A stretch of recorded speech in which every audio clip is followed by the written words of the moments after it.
फैसालि होनबाथ' नोंथांमोना भिडिअखौ नायनो गोसो गुदुं जालायो खोमाना फैसालिया हौवाजों बजबफिनबाय नामा फैसालिया मा गारलाय मारबाय नामा थार खोथा नामा होननानै बेफोरबायदि सानो खोमाना दाबो गोबां मानसिया पस्ट खालामबाय दोङो भिडिअसो होआ नाथाय बे फैसालिखौ जोङो खबर लाबाय थानो जेबो माबा गैया बेफोरनि बागै दा फैसालिखौ दोनथ'नानै नोंथांमोना नैबे मोनसे रादाबखौ नायग्रोना लासं बैफोरखौसो नायनांगो सोरबा भाइराल माबा माबि होबा ओरैबायदि नायो मानसिफोरा बैफोरबायदि निउसखौसो नायनांगो एसे नलेज सोलोंना लानांगौ आरोना माबायदि जरुवा बिब' बिनानाव दा बिसोरो मेट्रिक आनजादाव बोरै पास खालामनो हाखो ओइचएस आनजादाव बोरै पास खालामनो हाखो जोङो फार्स्टआवनो बड'सानिफ्राय लानाय जादों भिडिअखौ नोंथांमोना नायना लाबानो जाबाय निउसखौ एसे नायग्रोना ला एसे मोजां साथाम बिब' बिनानाव माने ओइचएसआव बोरै आनजादाव पास खालामनो हाखो नोंथांमोना नायग्रोना ला गिबियावनो बयनिसिमबो फिन खेब बरायहरबाय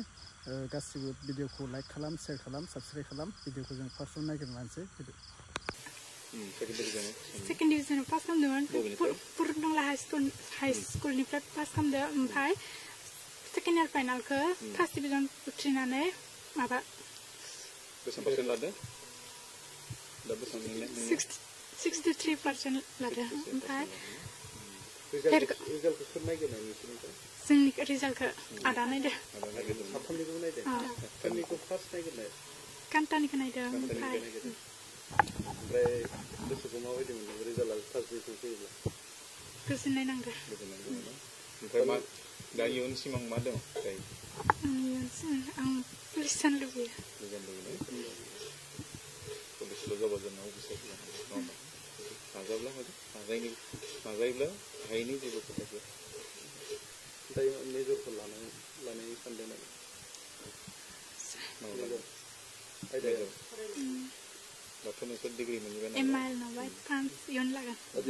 फार्स्ट डिभिजन पास खालामनो हाबाय नोंसोर गिबियाव सोरसो साबायखर बावगोन दा जोङो सार मेडाम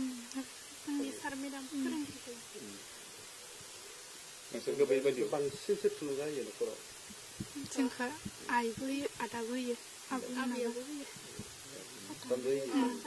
बिसोरबो साथाम बिसोरबो साथाम नांलायनाय जायगोन ना जाया साथामनि गेजेराव लोमजाबा नोंसोर माबायदि साथामबो लोमजायो नामा उन्दैयाव लोमजायोमोन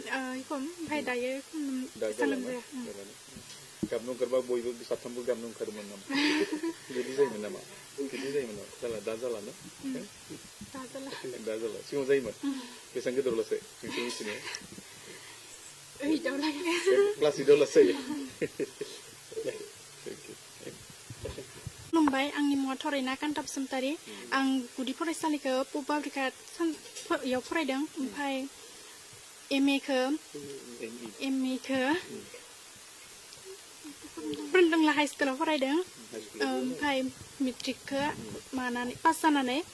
भेरगाव हाई सेकेन्डारियाव फरायदों मेट्रिकखौ सेकेन्ड डिभिजनाव 59% औ साथामबो सेकेन्डआव साथामबो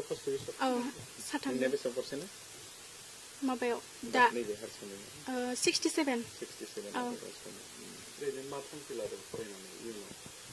आं मास्टार जानो लुबैयो सोलोंथाइ लानायाव नोंसोरो जेंनाफोर जादोंमोन नामा प्रब्लेमफोर मोनदोंमोन नामा जोंनियाव फरायनायाव जेबो प्रब्लेम होआखै ओमफ्राय थाखा फैसानि आंखाल जायो थेवबो फरायनायनियाव होयो आरो आइया गैया जानाव दा जों साथाम आदा आबै आइ दोङो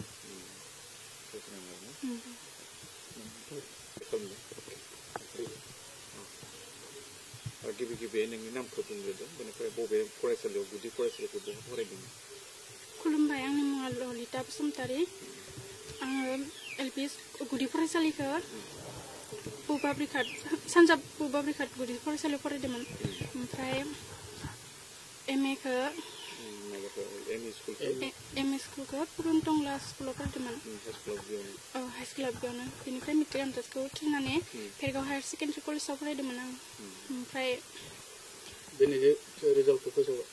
दिनै रिजाल्टखौ फोसावनायाव सेथि मासियाव मोनदो जौखोन्दोआ 61 गोजोननाय मोनदों मोननानै ओमफ्राय न'निफ्राय जिहेतु नोंसोर गुदि फरायसालि फरायबाय माजों थांलाय फैलाय खालामो नोंसोर साथामबो बे बुंदों न'आव सोर बांसिन गिदिरा सोर आं बेनिफ्राय सेकेन्डआव ओमफ्राय बेनिफ्राय दायो हायार सेकेन्डारिखौ जेनेबा नैबे देग्लाय दानि रिजाल्टखौ जेनेबा नोंसोर मोनबाय नङा होमबा ओमफ्राय गाव जौसिन फरायसालिनिफ्राय दा बेनिफ्राय दायो बहा फरायगोन होनना सानो नोंनियालाय आंबो फेरगावनो फरायगोन साफ्रोमबो ओमफ्राय आयदाफ्रा मा मामोन नोंसोरनिया हमना ला दायो ML इंलिसआथ' थाखाबाय बिनि बागै साबजेक्टआ मा दङ पलिटिकेल इडुकेसन जिअग्राफि ओमफ्राय एडभान्स ML साफ्रोमबो बे जिअग्राफि गोजा एडभान्सआबो दा बहा माने मेजर लानो सानदों नामा मेजर लागोन लाबाथाय एडभान्स ML लागोन एडभान्स बड' लागोन आरो दा गोरा मोनदों जिअग्राफिखौ गोरा मोनदों ना माबायदि फरायो फरायनाय बेसिखौबो फरायामोन 10थाल' फरायोमोन ना साइकेलाव गंसेयाव थाङो ना साइकेला गंथाम आलादा दा बेफोरथ' माब्लाबा गाज्रि जायो फाहामबालाय थाखा फैसानि आंखाल जायो नङा होमबा ना सोर होयोमोन बेखौलाय माने आबैया रड सानानै होयोमोन आंनि मुङा मुस्रि दिम्बुसा बसुमतारी दिनै आङो बिनानाव साथामनि रिजाल्टखौ मोननानै गोजोननाय मोनदों आरो बिसोरनि मोजांखौनो आं हास्थायो इयुनाव मोजां लाइफ दानो हाथों बेखौ आं हास्थायो जेनेबा जिहेतु बिसोरनिबो खरसाफोरनि खोथा थायो गोबां बै समावबोथ'